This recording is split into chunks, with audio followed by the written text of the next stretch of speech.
This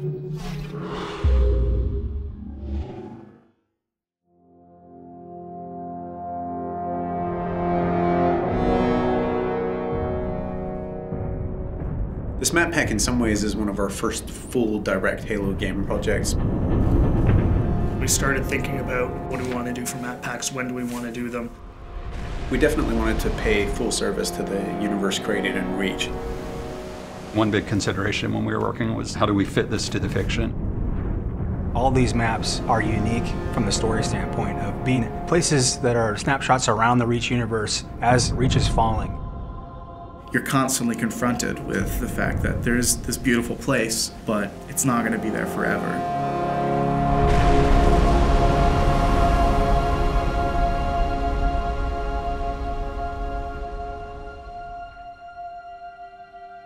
Coming up with the sort of spectrum for a map pack is a really straightforward business and at a very high level. You just say, what do we already have and what do we need to kind of flesh things out? Everyone on the right side is working on super top secret stuff I can't talk about. And then everyone over here is also working on super secret stuff. Certain Affinity, we're an independent developer. It's kind of spread out where we have our down here in Austin, Texas. In little pods. We're about 50 people now. That team has a lot of experience with the engine, a lot of experience with Halo. Incredible Halo fans, obviously, because so many of them have been involved in the games before. On Halo 1, I ended up doing the user interface. Halo 2, I shifted to development. On Halo 3, I was multiplayer online lead. So right from the get-go, we worked really closely with the publishing team at 343 to identify maps that would make sense in the context of Reach. Example of the overgrown stuff that we're talking about. It was great because CA was crazy passionate. Like, these guys just showed up with a huge list. And it was more a question of just, okay, well, we can only make so many of these, so, you know, let's get to ones that we think kind of fit the fiction, fit the flow. There was a lot of exploration and a lot of collaboration between the two groups. One idea that came to mind was, wouldn't it be awesome to have a multiplayer map that you can see the planet getting glassed below you? Condemned takes place high above Reach on a space station, somewhat decimated by Covenant attack. So when we started Condemned, we wanted to make a map that was really fun for close range, but still had some long range sniping stuff in it. We're looking at Lockout specifically. What are some of the characteristics about Lockout that we think are so fun, and how can we take some of those and do them in a completely new map? Something that really pulls infantry together in a really tight environment. It is a circular map. You know, how do we prevent people from just getting in this habit of going in a circle and never meeting each other? The low grav center, which we experimented with a couple different ideas on, started this one spot where no matter where you are on the map, you can always get to the action quickly, or you can always get across the map quickly. It does change your gameplay style and things you need to do. And you're kind of a sitting duck when you're sitting out there in low gravity, floating around.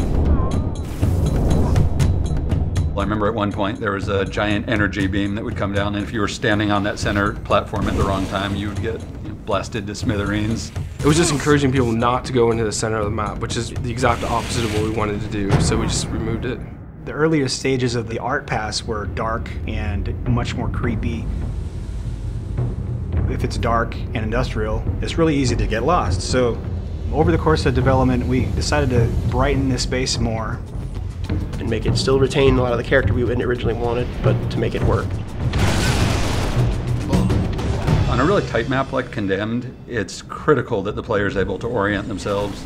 It actually came down to a lot of art coming in and helping us out and doing color-coded rooms. In the comm room, there's actually a big hologram establishing where it's been damaged and that it had been abandoned. Thinking about it like a facility that you would be in, you know, what kind of signage would be around that would help you navigate an airport or a hospital or a military base. One of the effects which we iterated on the most was the shield door effect. We couldn't make it look like a shield from any other shield effect that you have in Halo because that would communicate a certain functionality. We had to design a new one, and we went through probably 4 or 5 different iterations. Some were way too strong and way too distorted because people want to be able to stand and shoot through the reactor core, and so we couldn't do anything that would really obstruct the view. I think it's going to be really fun when people play it the first time and they think they can go their old camping routines with the shield door and they just get a sticky grenade right in their face and they're going to drop it. At the end, I feel like we have a map which has a lot of mood in each of the spaces and really feels unique, not just in and of itself, but to the rest of all the maps that are within the Halo franchise. We're looking at the story and the fiction, and we really want all of our maps to be set in very distinct locales. Islands is a military training preserve where certainly Spartans did some training. You have the guard tower in the middle, judging the war games. The Pelican crash landed that had a bunch of Spartan 2s on it. Covenant coming in and glassing the entire planet. The lighting for Highlands was really based around the idea of a forest fire. The closest thing we could come up with to glassing, nearby glassing. In some of the original concepts that we did, we were really going for more of an abandoned training facility. We had vines growing up, the buildings, and lots of overgrown foliage. Originally, the waterfall, which comes down through the middle of the map, flowed over and actually kind of hid the gully where the ghost is in there. While it's very interesting to do that kind of work, it doesn't really line up with the Halo aesthetic. Sometimes it's really good to just go back to a really simple shape and just get players meeting as fast as possible. From the ground up, we wanted to make a giant expanse with bases in it and vehicles in it. What's the flow of the vehicles going to be? How are they going to move across the map? And then how, on top of that, are the infantry going to move? We made it big because we wanted it to be very vehicle focused. One of the reasons I think it works well as objective is you have so many different options to how to get from point A to point B. It's a weird hybrid of Blood Gulch style map kind of as a foundation, but mixed with these much more complex infantry spaces and these tighter spaces and all this verticality. But also having a variety of different locations that you can kind of hide and sneak and kind of make your way through the map and hopefully find the other person before they see you in the sights. Definitely speaks to the Halo of yore.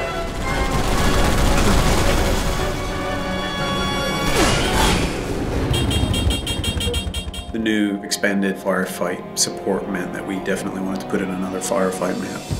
Unearthed is a really dusty, dry, arid environment. Reach is an industrial world, and its main purpose is a kind of military industrial outpost at the far reaches of human space. It's quiet. You can see the tire tracks on the ground where there's been human activity, but it's gone. It's a ghost town. It's a ghost world. So you're seeing this huge open cast mining facility with these kind of step plateaus where the minerals are being extracted from the ground. The complex itself is built right next to a meteor impact, so it made unearthing the titanium really easy. Set, start. Creating a firefight map is a very different experience. We have to account for all these different types of AI of all different sizes, of all different movement types. Phantoms come in and supply the enemies to the outer perimeter.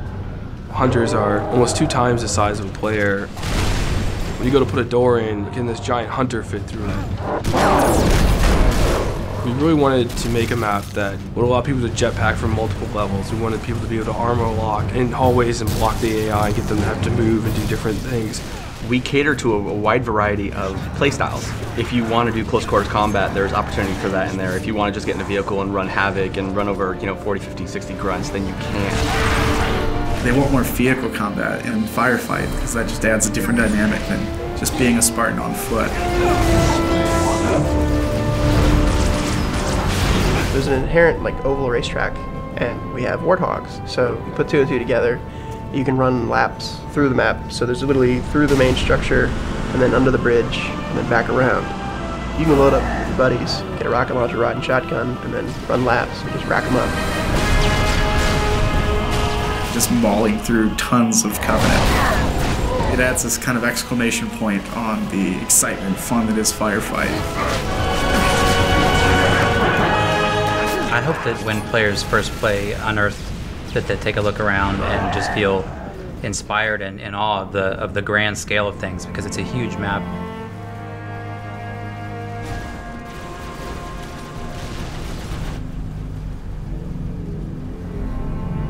Unearthed is the calm before the storm. Highlands is the storm itself, with all the Covenant ships and the glassing that's happening right there on your doorstep. And then with Condemned at the very end, watching it all kind of go up in flames.